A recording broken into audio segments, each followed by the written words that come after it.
Imagine an investment that pays for itself faster than your pizza delivery arrives. It sounds incredible, but it's real. I'm talking about Fortis Invicta's revolutionary integrated circular economy solution that's transforming agricultural waste in the heart of West Africa, in Gambia. Here's how it works. This isn't just waste recycling.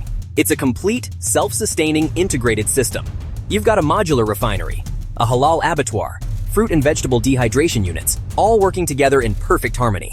Agricultural waste that used to be a burden, costing farmers money to dispose of, now becomes a valuable and profitable raw material. The system processes everything on site, from crop residues to food processing byproducts, turning multiple waste streams into powerful revenue streams. And because everything's integrated, the output from one process becomes the input for another, creating a true, zero-waste circular economy.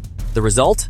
Farmers see returns faster than that pizza you ordered last night, while building resilient, sustainable businesses that benefit entire communities for generations to come. Visit fortisinvicta.com to learn more.